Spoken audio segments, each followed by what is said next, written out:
Good morning class.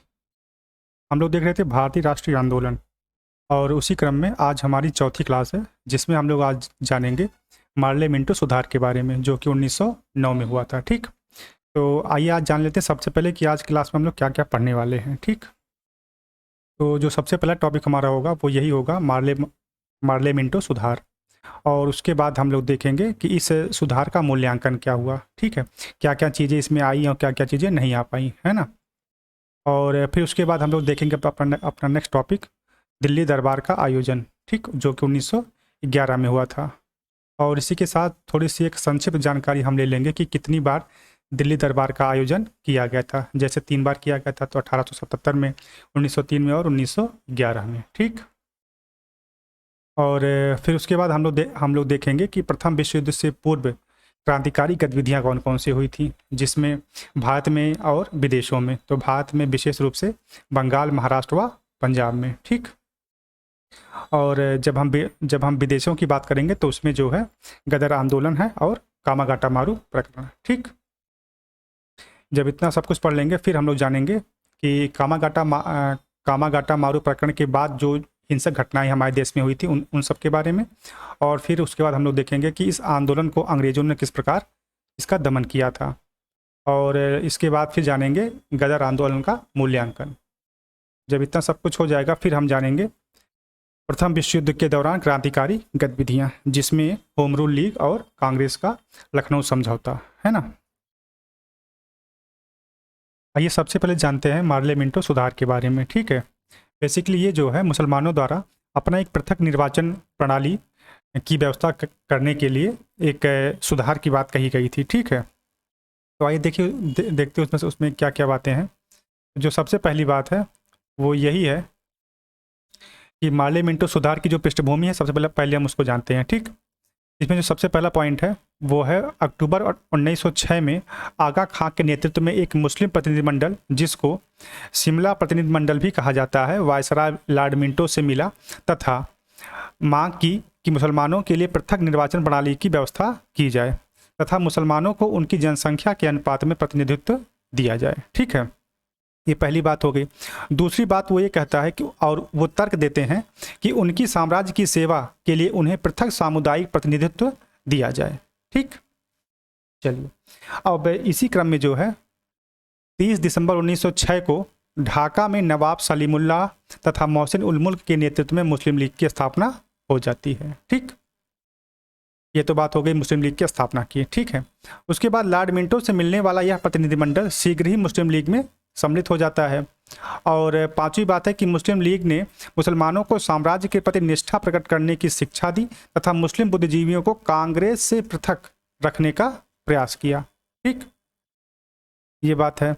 छठी बात यह है कि इसके अतिरिक्त कांग्रेस द्वारा प्रतिवर्ष सुधारों की मांग करने, नरम दल को संतुष्ट करने, अतिवादियों के प्रभाव को कम करने तथा क्रांतिकारी राष्ट्रवाद को रोकने के लिए भी सुधार किया जाना आवश्यक हो गया था, है ना।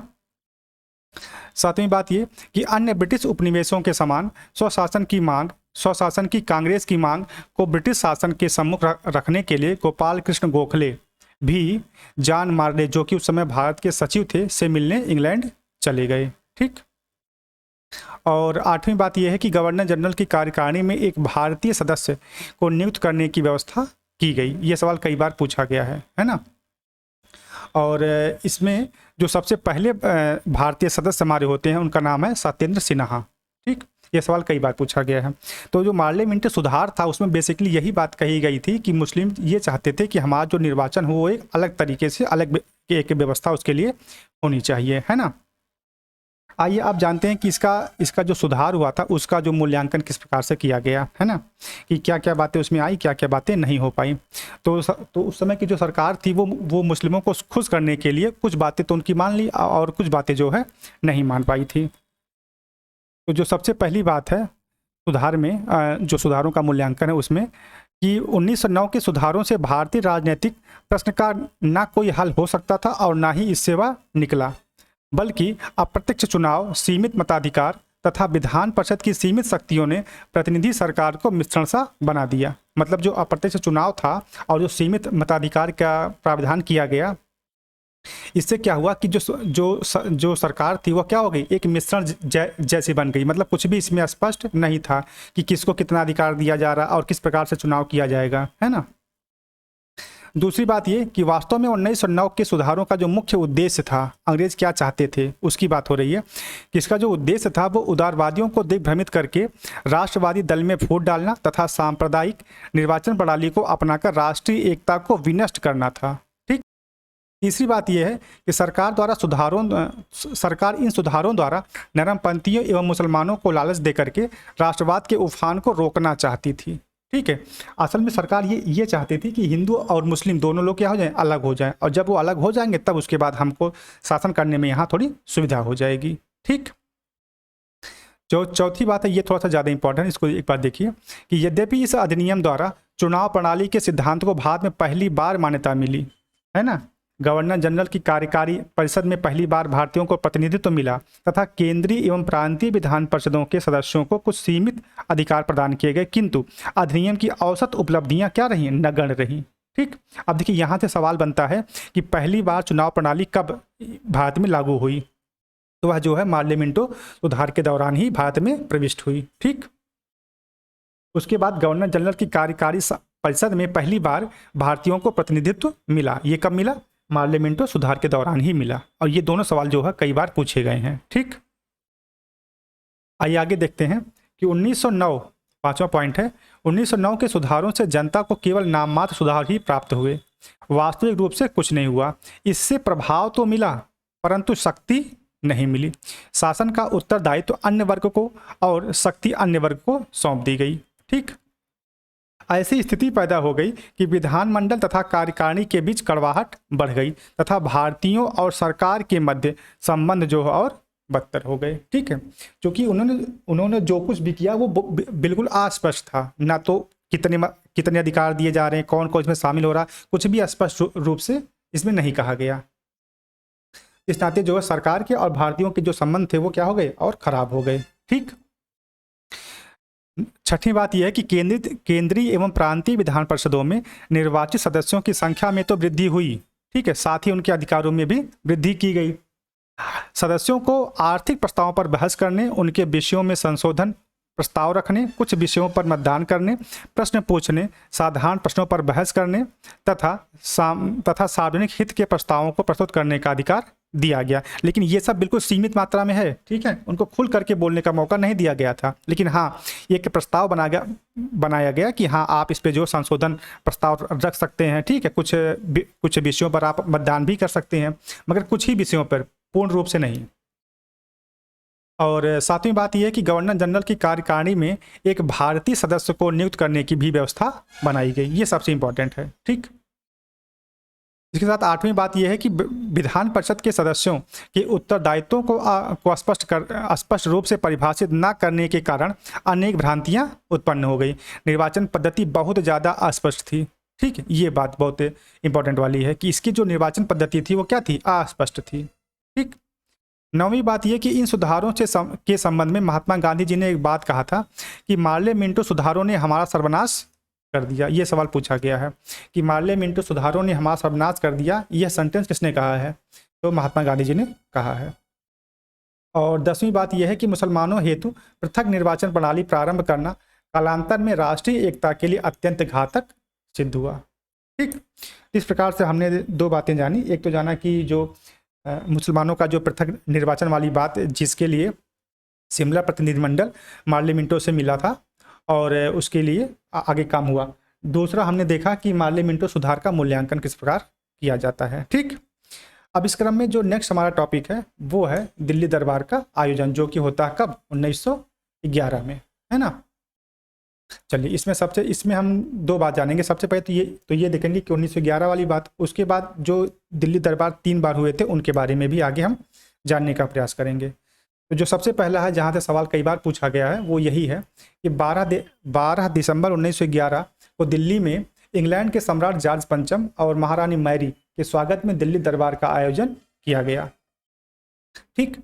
और इस समय जो है भारत का वायसराय कौन था, लॉर्ड हार्डिंग। ये सवाल पूछा गया कई बार कि जब 12 दिसंबर 1911 को दिल्ली में दिल्ली दरबार लगाया गया तो उस समय भारत का वायसराय कौन था? तो कौन था? Lord Hardinge. ठीक। और इसके बाद जो सबसे इंपॉर्टेंट बात वो ये कि इस आयोजन में 1905 में हुए बंगाल विभाजन को रद्द कर दिया गया तथा साथ ही कलकत्ता की जगह अब दिल्ली को भारत की राजधानी घोषित किया गया। ठीक है। जो हमारी देश की राजधानी दिल्ली है वह 1911 में जो है कलकत्ता से कहाँ शिफ्ट हो गई? दिल्ली कर दी गई थी। ठीक। और इसी के साथ एक काम और भी किया गया कि बंगाल विभाजन को रद्द करने के उपरांत उड़ीसा और बिहार को बंगाल से पृथक कर दिया गया तथा असम में सिलहट को मिलाकर के एक पृथक प्रांत के रूप में इसका गठन किया गया। ठीक।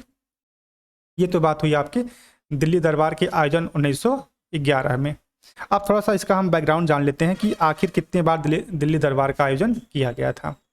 तो ब्रिटिश शासन के दौरान 3 बार दिल्ली दरबार का आयोजन किया गया था, जिसका विवरण जो है नीचे लिखा गया है। ये पहला है और ये दूसरा और ये तीसरा। पहली बार कब हुआ था? 1877 में। उस समय जो है लॉर्ड लिटन का कार्यकाल था भारत में। ठीक।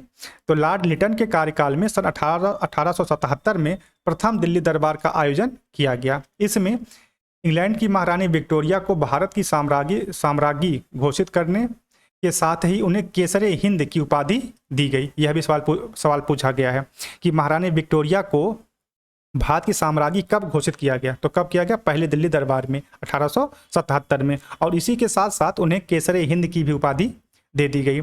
इसी समय दक्षिण भारत में भयंकर अकाल पड़ा जिसमें हजारों व्यक्तियों की जान से हाथ धोना पड़ा। और वहीं पे दूसरी ओर लॉर्ड लिटन द्वारा इस दरबार को आयोजित करने में बेशुमार धन की बर्बादी की गई। मतलब वो अपने दरबार के में कोई कमी ना होने पाई इसके लिए बेशुमार धन की बर्बादी कर रहे हैं, लेकिन दक्षिण भारत में जो अकाल पड़ा उस पर कोई ध्यान उनका नहीं था। तो ये घटना जो है प्रथम दिल्ली दरबार के समय होती है। दूसरी बात यह है कि दूसरा जो दिल्ली दरबार आयोजित होता है वो होता है 1903 में। इस समय कौन होता है वायसराय? लॉर्ड कर्जन होता है। ठीक। तो लॉर्ड कर्जन के कार्यकाल में 1903 में द्वितीय दिल्ली दरबार का आयोजन किया गया। इसके आयोजन पर पहले से कहीं अधिक भारतीय धन की बर्बादी हुई। इसके अंतर्गत इंग्लैंड के सम्राट एडवर्ड सप्तम की ताजपोशी की घोषणा की गई। वस्तुतः इसका उद्देश्य ब्रिटिश सरकार की शक्तियों का प्रदर्शन मात्र था, जिसका कोई नतीजा नहीं निकला। ठीक। तो जो दूसरी बार किया गया वो कब किया गया? 1903 में किया गया। और उस समय हमारे भारत का वायसराय कौन था? लॉर्ड कर्जन था। ठीक है। और इसमें भी जो है सिर्फ और सिर्फ ब्रिटिश सरकार की शक्तियों का प्रदर्शन किया गया था, जबकि उसका कोई नतीजा नहीं निकला, है ना। और तीसरी बार जब हुआ वो हुआ 1911 में। और इस समय कौन था वायसराय? Lord Hardinge. तो लॉर्ड हार्डिंग के कार्यकाल में 1911 में तृतीय दिल्ली दरबार का आयोजन किया गया। इस अवसर पर इंग्लैंड के सम्राट जॉर्ज पंचम तथा महारानी मैरी का भारत में स्वागत किया गया था। ठीक। ये तो बात हो गई दिल्ली दरबार की। अब हमारा जो नेक्स्ट है, और इसी के साथ एक बात और भी आती है, उसको हमने यहाँ पे नोट पॉइंट के रूप में लिख दिया है। इसको थोड़ा समझने का प्रयास करिएगा कि इसी समय क्रांतिकारियों द्वारा दिल्ली षड्यंत्र केस जो कि 23 दिसंबर 1912 को रचा गया था, यह भी घटना इसी समय होती है 1912 में। अच्छा, ये घटना क्या थी इसके बारे में जान लेते हैं कि वायसराय हार्डिंग जिस समय अपने परिवार के साथ समारोह में भाग लेने के लिए दिल्ली में प्रवेश कर रहा था, उसी समय चांदनी चौक में उसके जुलूस पर बम फेंक दिया गया, जिसमें हार्डिंग घायल हो गया। इस कार्य को रास बिहारी बोस तथा सचिन सान्याल के नेतृत्व में बसंत विश्वास, अमीर चंद, अवध बिहारी एवं बाल मुकुंद ने अंजाम दिया था। बाद में इन चारों पर दिल्ली षड्यंत्र केस चलाया गया और इसी केस के तहत इनको फांसी दे दी गई। तो इस नाते जो है यह पॉइंट इंपॉर्टेंट है। तो जो दिल्ली षड्यंत्र केस हुआ था वह आपका हुआ था 23 दिसंबर 1912 को। और कौन कौन किया था? तो रास बिहारी बोस और सचिन सान्याल के नेतृत्व में बसंत विश्वास, आमिर चंद, अवध बिहारी और बाल मुकुंद जी ने इसको अंजाम दिया था। मगर बाद में जो है इन चारों लोगों को फांसी की सजा दे दी जाती है। ठीक। ये तो बात हो गई दिल्ली दरबार की। अब हम आगे अपना जो नेक्स्ट टॉपिक आज का है वो देखते हैं कि प्रथम विश्व युद्ध से पूर्व कुछ क्रांतिकारी गतिविधियां भी हुई थी। अब चूंकि 11 आ गया, अभी जो है 1914 में जो है प्रथम विश्व युद्ध की बात होने वाली है। तो उसके पहले कौन कौन सी घटनाएं जो है क्रांतिकारी गतिविधियां हुई हैं, हम सबसे पहले उसको जान लेते हैं।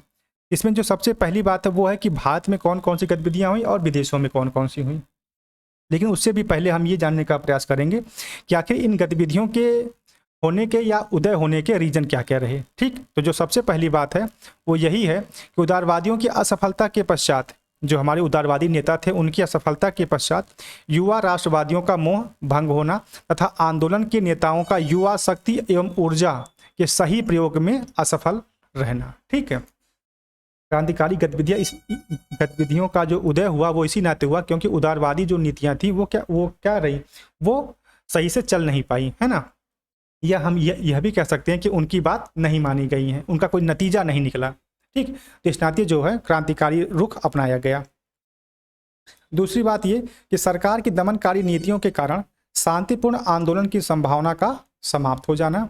और तीसरी बात ये रही कि युवा राष्ट्रवादियों में अतिशीघ्र परिणाम प्राप्त करने की अभिलाषा तथा युवा राष्ट्रवादियों का प्रभावी संगठन बनाने में राष्ट्रवादी नेताओं की असफलता। तो ये सभी रीजन्स की वजह से क्रांतिकारी गतिविधियों का उदय होता है।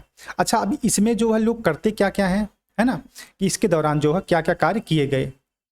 अब देखो, जो इसमें सबसे पहला काम है वो यही है कि अलोकप्रिय सरकारी अधिकारियों की हत्या करना। जो क्रांतिकारी गतिविधियां थी उसका जो सबसे पहला काम था कि जितने भी अलोकप्रिय सरकारी अधिकारी हैं तो सबसे पहले उनकी हत्या कर दी जाए। दूसरी बात कि हिंसात्मक गतिविधियों द्वारा शासकों को आतंकित करना तथा भारतीयों के मनोमस्तिष्क में से अंग्रेजों के शक्तिशाली एवं अजेय होने का भय दूर करना। और रूसी निहिलिस्टों तथा आयरलैंड के क्रांतिकारियों की तरह व्यक्तिगत रूप से विध्वंसक गतिविधियां संपन्न करना। सरकार विरोधी लोगों के सहयोग से सैन्य षड्यंत्र करना एवं डकैती तथा लूटपाट करके धन को एकत्रित करना। तो ये सारी बातें जो थी वो क्या थी, वो क्रांतिकारी गतिविधियों में शामिल थी। ठीक है, अब यही सारी जो भी गतिविधियां हैं ये अभी आपको आगे देखने को मिलेगा जब बंगाल में होता है और महाराष्ट्र और पंजाब में। ठीक, तो चलिए, जो भारत में हम देखते हैं कि कौन कौन सी गतिविधियां हुई, तो उसमें मतलब पूरे देश में हुई थी, मगर जो विशेष रूप से है वो है बंगाल, महाराष्ट्र और पंजाब में। तो असल में ये चीज़ें बहुत लंबी थी तो हमने इसको थोड़ा शार्ट में कर दिया है और डेट वाइज और ईयर वाइज हमने यहाँ पे लिख दिया है। ठीक, तो सबसे पहले हम देखते हैं बंगाल में क्या क्या हुआ था, है ना। तो बंगाल में 1902 में मिदनापुर एवं कलकत्ता में प्रथम क्रांतिकारी संगठन की स्थापना की जाती है। उसका नाम क्या रखा गया, अनुशीलन समिति। ठीक, और इसी अनुशीलन समिति द्वारा युगांतर नामक साहित्यिक पत्र का प्रकाशन किया जाता है 1906 में। ये सवाल आपसे कई बार पूछा गया कि युगांतर नामक जो साहित्यिक पत्र है वो कब प्रकाशित होता है और किस समिति के द्वारा प्रकाशित किया जाता है।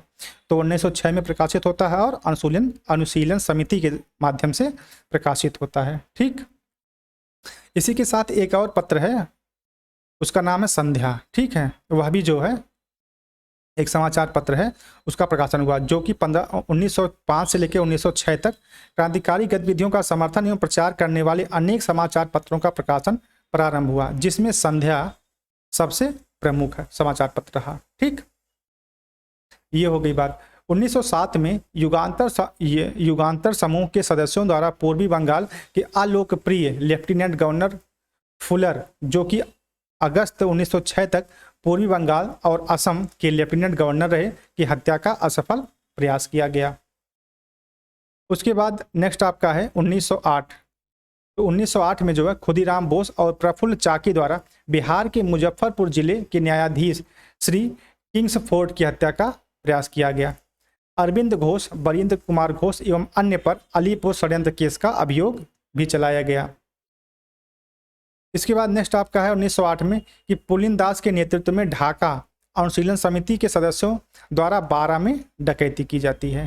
ठीक, और 1909 में अलीपुर षड्यंत्र केस से संबंधित सरकारी प्रोसिक्यूटर मतलब वकील की कलकत्ता में हत्या कर दी जाती है। नेक्स्ट आपका है 1912। रास बिहारी बोस तथा सचिन सान्याल ने भारत के तत्कालीन वायसराय लॉर्ड हार्डिंग के काफिले पर दिल्ली के चांदनी चौक में बम फेंका और इस तरह से जो 13 लोग गिरफ्तार किए गए। दिल्ली षड्यंत्र केस के तहत मुकदमा चलाया गया। संध्या तथा युगांतर नामक समाचार पत्रों द्वारा क्रांतिकारियों को उक्त गतिविधियों का पूर्ण समर्थन भी प्राप्त हुआ। ठीक है, ये कुछ बातें जो है बंगाल से संबंधित थी, जहां पर जो है इस तरह की हत्याएं करने के प्रयास किए गए, डकैती डालने का प्रयास किया गया है ना। तो ये सारी बातें जो बंगाल में हो रही थी। अब हम नेक्स्ट जानते हैं, और बंगाल से जो दो सवाल पूछे जाते हैं वो यही अनुशीलन समिति वाला और जो पत्र है युगांतर, है ना, उसके बारे में। नेक्स्ट हमारा है महाराष्ट्र। अब देखते हैं महाराष्ट्र में क्या क्या बातें होती हैं। तो जो सबसे पहली बात वो यही है कि 1879, है ना, वासुदेव बलवंत फड़के के रामोसी कृषक दल द्वारा क्रांतिकारी गतिविधियों का शुभारंभ किया जाता है। ठीक है, मतलब वासुदेव बलवंत फड़के एक व्यक्ति हैं जिन्होंने अपना एक दल बनाया था, उसका नाम क्या रखा था, रामोसी कृषक दल, और इसके द्वारा जो है क्रांतिकारी गतिविधियां प्रारंभ की जाती हैं। नेक्स्ट आपका है 1890 से बाल गंगाधर तिलक ने महाराष्ट्र के लोगों में स्वराज के प्रति आस्था जगाने तथा क्रांतिकारी गतिविधियों को युवाओं के बीच लोकप्रिय बनाने के लिए शिवाजी महोत्सव एवं गणेश महोत्सव प्रारंभ किए। उन्होंने अपने पत्रों मराठा तथा केसरी, उनके दो पत्र थे ना, मराठा और केसरी, के द्वारा भी क्रांतिकारी गतिविधियों को प्रोत्साहित करने का प्रयास किया। ठीक है, तो यह घटना कब होती है, 1890 से, है ना। बाल गंगाधर तिलक जी ने जो महाराष्ट्र में गणेश महोत्सव और शिवाजी महोत्सव का प्रारंभ किया गया। ठीक, और नेक्स्ट आपका है 1897, पूना में प्लेग समिति के प्रधान श्री रैंड एवं लेफ्टिनेंट एर्स्ट की चापकर बंधुओं द्वारा हत्या कर दी जाती है। नेक्स्ट आपका 1899, और इसमें जो विनायक दामोदर सावरकर एवं उनके बड़े भाई गणेश दामोदर सावरकर द्वारा एक गुप्त सभा मित्र मेला की स्थापना की जाती है। ठीक है, तो मित्र मेला की स्थापना कब होती है, 1899। कौन कौन करता है, विनायक दामोदर सावरकर एवं उनके बड़े भाई गणेश दामोदर सावरकर। ठीक, और उसके बाद फिर 1904 में मित्र मेला का जो है अभिनव भारत में विलय कर दिया जाता है। ठीक, और एक बात और है कि 1909 में अभिनव भारत के एक सदस्य अनंत कान्हेर द्वारा नासिक के जिला मजिस्ट्रेट जैक्सन की हत्या कर दी जाती है। ठीक, ये कुछ घटनाएं जो है महाराष्ट्र में हो रही हैं। अब इसके बाद हम लोग चलते हैं पंजाब की तरफ, तो देखते हैं पंजाब में क्या हो रहा है। पंजाब में एक गदर आंदोलन का जो प्रभाव रहा वो दिखता है, और दूसरा आपको दिखता है कामागाटा मारू प्रकरण का प्रभाव। ठीक, अब इसकी हम चर्चा आगे डिटेल में करेंगे। चलिए, नेक्स्ट हमारा है विदेशों में। अब विदेशों में 1905 में क्या हो रहा है और 1913, ये दो घटनाएं हैं, और इसके अलावा भी बहुत सारी घटनाएं थी, मगर ये दो इंपॉर्टेंट हैं। तो जो पहला है 1905, तो 1905 में यह है कि श्यामाजी कृष्ण वर्मा द्वारा इंडिया हाउस की स्थापना की गई, और इंडिया हाउस के एक समाचार पत्र सोशियोलॉजिस्ट, है ना, एक पत्र सोशियोलॉजिस्ट का प्रकाशन प्रारंभ किया गया। इंडिया हाउस में ही सावरकर ने 1857 का स्वतंत्रता संग्राम, ठीक, नामक प्रसिद्ध पुस्तक लिखी थी। यह एक बड़ी घटना होती है। ठीक, और 1913 में अमेरिका के कैलिफोर्निया राज्य में स्थित सैन फ्रांसिस्को एक शहर का नाम है, उसी में गदर दल की स्थापना की जाती है एवं गदर नामक साहित्यिक पत्रिका का प्रकाशन भी किया जाता है। ठीक, तो इतनी सारी बातें जो है हमने जानी। अब थोड़ा सा इसको डिटेल में पढ़ने का प्रयास करते हैं, गदर आंदोलन या फिर गदर दल के बारे में, जो कि 1913 में गठित होती है। हम सबसे पहले इसको जानेंगे कि गदर आंदोलन क्या होता है, इसका मुख्य उद्देश्य क्या था, है ना, और इसके अंदर क्या क्या बातें हुई थी, और इसी के साथ हम लोग जानेंगे कामागाटा मारू प्रकरण के बारे में। फिर हम लोग जानेंगे कि इस आंदोलन को दबाने के लिए अंग्रेज अधिकारियों ने क्या क्या प्रयास किए, और उसके बाद लास्ट में हम लोग जानेंगे गदर आंदोलन का मूल्यांकन किस प्रकार से किया गया। ठीक है, चलिए, तो सबसे पहले हम लोग देखते हैं कि गदर आंदोलन 1913। 1 नवंबर 1913 को अमेरिका के सैन फ्रांसिस्को नगर में लाला हरदयाल द्वारा गदर पार्टी की स्थापना की जाती है। यह सवाल भी कई बार पूछा गया है कि गदर पार्टी की स्थापना किसने की, तो कौन किया, लाला हरदयाल।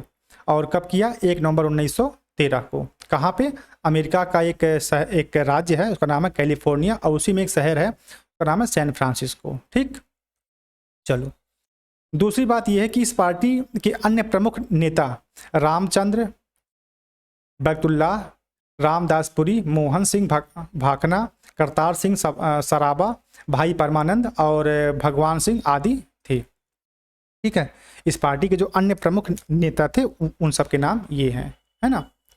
और तीसरी बात यह है कि गदर दल के कार्यकर्ताओं में मुख्यतः पंजाब के किसान एवं भूतपूर्व सैनिक थे, जो कि रोजगार की तलाश में कनाडा और अमेरिका के विभिन्न भागों में बसे हुए थे, है ना। जो गदर दल में जो लोग शामिल थे वो लोग कौन थे? वो पंजाब के या तो किसान थे या फिर भूतपूर्व सैनिक थे। ठीक, चलिए अब हम ये जानने का प्रयास करते हैं कि इस आंदोलन का जो मुख्य उद्देश्य वो क्या था। ठीक है, गदर आंदोलन का जो मुख्य उद्देश्य था, ये सब चूंकि इंपॉर्टेंट है और ये कई बार भी एग्जाम में पूछा भी गया है। तो इस आंदोलन का मुख्य उद्देश्य अंग्रेज अधिकारियों की हत्या करना, क्रांतिकारी और साम्राज्यवाद विरोधी साहित्य का प्रकाशन करना, विदेशों में नियुक्त भारतीय सैनिकों के मध्य कार्य करना एवं उनमें ब्रिटेन विरोधी भावनाएं जगाना, हथियार प्राप्त करना, भारतीय क्रांतिकारियों के मध्य उन्हें वितरित करना तथा एक एक करके विदेशी उपनिवेशों में विद्रोह प्रारंभ करना। ठीक है, ये जो है उनका उद्देश्य था, किसका? गदर पार्टी का, है ना। और इसी के साथ एक बात जो सबसे इंपॉर्टेंट है कि गदर पार्टी अन्य संस्थाओं से इसलिए भिन्न थी क्योंकि इसने स्वतंत्रता प्राप्ति के लिए गुरिल्ला युद्ध तकनीकी का प्रयोग किया, है ना। आप सब जानते होंगे गुरिल्ला युद्ध के बारे में, तो उसका इन्होंने प्रयोग किया। छठी बात यह है कि यह एक क्रांतिकारी संस्था थी जिसने 1857 के विद्रोह की स्मृति में गदर नामक साप्ताहिक पत्रिका का प्रकाशन किया था। और सातवीं बात यह कि 1 नवंबर 1913 को इस पत्रिका का पहला अंक उर्दू में प्रकाशित किया गया।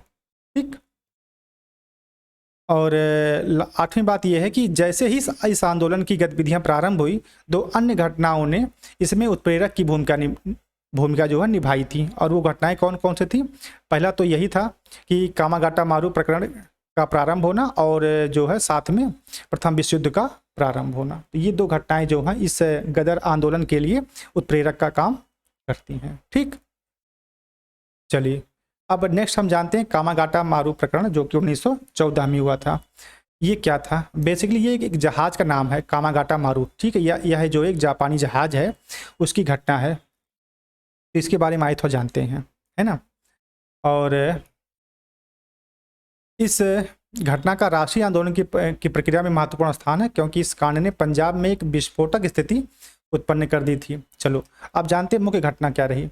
पंजाब के क्रांतिकारी बाबा थे, उनका नाम था गुरदत्त सिंह। इन्होंने क्या किया कि कामागाटा मारू नामक एक जापानी जहाज को किराए पर लेकर के 351 पंजाबी सिखों तथा 21 मुसलमानों को सिंगापुर से वैंकूवर, मतलब कनाडा की एक जगह है वैंकूवर, ले जाने का प्रयत्न किया। इनका उद्देश्य था कि ये लोग वहां जाकर के स्वतंत्र व सुखमय जीवन व्यतीत करें तथा बाद में जब भारतीय स्वतंत्रता संग्राम की बात आएगी तब उसमें ये लोग भाग लेंगे। ठीक है, अब होता क्या है, इनकी तो मंशा ये थी कि हम सिंगापुर से इन लोगों को जो है कनाडा शिफ्ट करवा देंगे।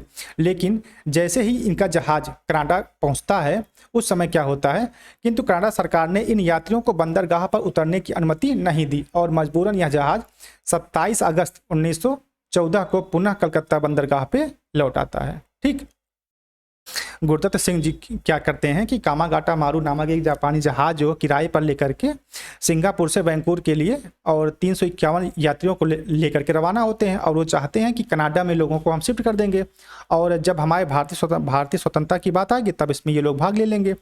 मगर ऐसा हो नहीं पाया और मजबूरन जो है उनको अपनी जहाज मोड़ करके कलकत्ता ले आना पड़ा। अब यहाँ पर क्या होता है, अब ये बात जब भारतीय जो ब्रिटिश सैनिक हैं, जो अधिकारी, उनको मालूम चलती है तो वो लोग भी जो है बदला की भावना लेते हैं। तो इसमें क्या होता है कि कलकत्ता पहुंचते ही बाबा गुरदत्त सिंह को गिरफ्तार करने का प्रयास किया गया किंतु वह बच निकले। शेष यात्रियों को जबरन पंजाब जाने वाली ट्रेन में बिठाने का प्रयास किया गया किंतु यात्रियों ने ट्रेन में बैठने से इनकार कर दिया। फलतः पुलिस एवं यात्रियों के बीच मुठभेड़ हो जाती है जिसमें 22 लोग मारे गए। शेष यात्रियों को विशेष रेलगाड़ी द्वारा पंजाब पहुंचाया गया। बाद में इनमें से अधिकांश ने अनेक स्थानों पर डाके डाले और अंग्रेज विरोधी कार्यक्रमों को प्रोत्साहित किया। ठीक है, तो यह पूरी घटना रहती कामागाटा मारू प्रकरण में, है ना। अब इतनी घटनाओं के बाद अब हम ये जानने का प्रयास करते हैं कि कामागाटा मारू प्रकरण के बाद अब पंजाब में कौन कौन सी हिंसक घटनाएं हो रही हैं। तो जो सबसे पहली बात है वो यही है कि कामागाटा मारू प्रकरण घटना एवं प्रथम विश्व युद्ध के प्रारंभ होने से गदर दल के नेता अत्यधिक उत्तेजित हो गई और उन्होंने भारत में शासन कर रहे अंग्रेजों पर हिंसक आक्रमण करने की योजना बनाई। और पांचवी बात यह कि उन्होंने विदेशों में रह रहे क्रांतिकारियों से भारत जाकर ब्रिटिश सरकार से लोहा लेने का आह्वान किया। नेक्स्ट आपका है कि इन क्रांतिकारियों ने धन एकत्रित करने हेतु अनेक स्थानों पर राजनैतिक डकैतियां डाली। जनवरी फरवरी 1915 में पंजाब में हुई राजनीतिक डकैतियों के महत्वपूर्ण प्रभाव भी हुए। ठीक है, लेकिन ये जो डकैतियां पड़ी तो इसके दो परिणाम हुए। एक तो जो फायदे के लिए हुआ और जो दूसरा था वो जो जबरदस्ती हो गया। उसमें जानते हैं क्या क्या हुआ। तो सातवीं बात में लिखा है कि इन डकैतियों की वास्तविक मंशा कुछ भिन्न नजर आई। 5 में से 3 घटनाओं में छापामारों ने अपना प्रमुख निशाना जमींदारों को बनाया, ठीक, तथा उनके ऋण संबंधी कागजातों को विनष्ट कर दिया। इस प्रकार इन घटनाओं ने पंजाब में स्थिति अत्यंत विस्फोटक एवं तनावपूर्ण बना दी। ठीक है, तो ये जो घटनाएं पंजाब में हो रही थी। और उसी क्रम में एक बात और है, 8वीं बात, कि 21 फरवरी 1915 को गदर दल के कार्यकर्ताओं ने फिरोजपुर, लाहौर और रावलपिंडी में सशस्त्र विद्रोह की योजना बनाई। ये सारी घटनाएं इसलिए इंपॉर्टेंट है ताकि जब आपको मेंस में जब लिखने का काम आएगा तब वहाँ पे आप इन सब का जो जिक्र कर सकते हैं। सशस्त्र विद्रोह की योजना बनाई। विदेशों में रहने वाले हजारों भारतीय भारत जाने के लिए इकट्ठे हुए। विभिन्न स्रोतों से धन इकट्ठा किया गया। कई भारतीय सैनिकों की रेजिमेंटों को विद्रोह करने के लिए तैयार भी कर लिया गया है ना। और 9वीं बात यह कि किंतु दुर्भाग्यवश ब्रिटिश अधिकारियों को इस विद्रोह की जानकारी मिल गई तथा सरकार ने भारत रक्षा अधिनियम 1915 के तहत तुरंत कार्रवाई भी कर दी। अब देखो क्या क्या होता है। जो संदिग्ध सैनिक रेजिमेंटों को भंग कर दिया गया। जिन जिन पर शक था उन सबको क्या कर दिया गया, भंग कर दिया गया। विद्रोही नेताओं को गिरफ्तार कर लिया गया तथा देश से निर्वासित कर दिया गया, मतलब देश से दूर छोड़ दिया गया। और विद्रोहियों में से 45 पर मुकदमा चलाकर उनके फांसी की सजा सुना दी गई। और 12वीं बात यह है कि रास बिहारी बोस जापान चले गए तथा जहां से अंबानी मुखर्जी के साथ वे क्रांतिकारी गतिविधियां चलाते रहे तथा कई बार उन्होंने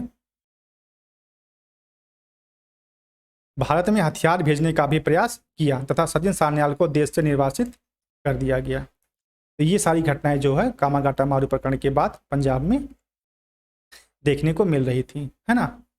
चलिए, अब हमारा जो नेक्स्ट पॉइंट है वो यही है, इस आंदोलन को दमन करने के लिए अंग्रेजों ने क्या क्या कदम उठाए। तो जो पहली बात है वो यही कि ब्रिटिश सरकार ने प्रथम विश्व युद्ध के दौरान हो रही क्रांतिकारी गतिविधियों को कुचलने के लिए उसी प्रकार के दमन का सहारा लिया जैसा कि उन्होंने 1857 के विद्रोह के समय लिया था।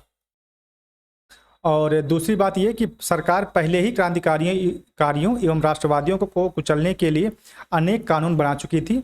भिन्न भिन्न अधिनियमों को एक साथ मिला करके 1915 में उन्होंने एक अधिनियम बनाया जिसका नाम रखा भारत रक्षा अधिनियम, और इसके तहत उन्होंने जो है कार्रवाइयाँ की। और तीसरी बात यह कि किंतु इस अधिनियम का सबसे मुख्य उद्देश्य गदर आंदोलन को कुचलना था। इस अधिनियम द्वारा सरकार ने व्यापक पैमाने पर गिरफ्तारियां की।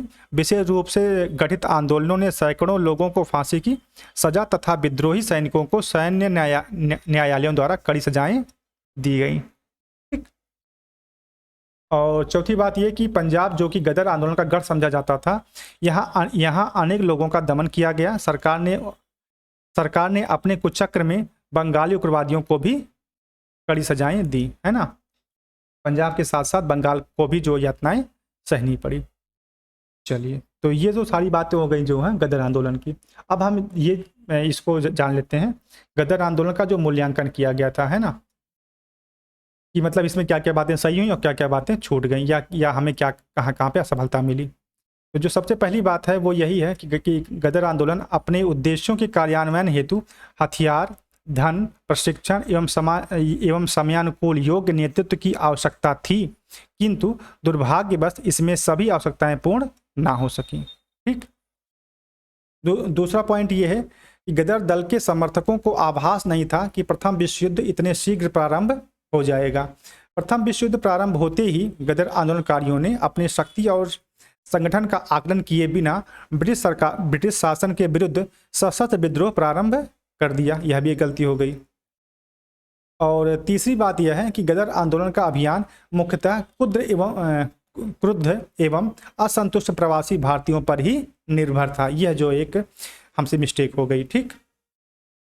और ब्रिटिश शासन से जो श्वेत वर्गीय से पीड़ित थे, किंतु आंदोलनकारियों ने भारतीय जनमानस में अपनी पैर जमाने का कोई विशेष प्रयास नहीं किया। मतलब जो इसका अभियान का जो मुख्य केंद्र था वो उसमें जो है जो अप्रवासी भारतीय थे वही शामिल थे, ठीक है। जो भारतीय लोग थे जो वास्तव में भारत में रह रहे थे उनका सहयोग जो यहाँ पे नहीं मिल पाया, ये ड्रॉबैक रहा। चौथी बात ये थी कि वे भारतीय समुदाय को उचित समय पर संगठित भी नहीं कर सके।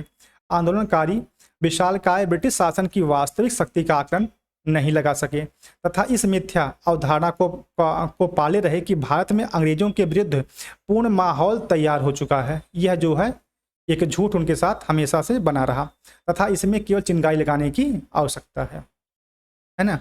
मतलब पूरी तरह से उन्होंने उस सिचुएशन को हैंडल मतलब ऑब्जर्व नहीं कर पाए और उसके बाद जो है मतलब बिना किसी पूर्ण तैयारी के वो इस आंदोलन को प्रारंभ कर दिए, तब उसका जो खामियाजा बाद में भुगतना पड़ा, है ना।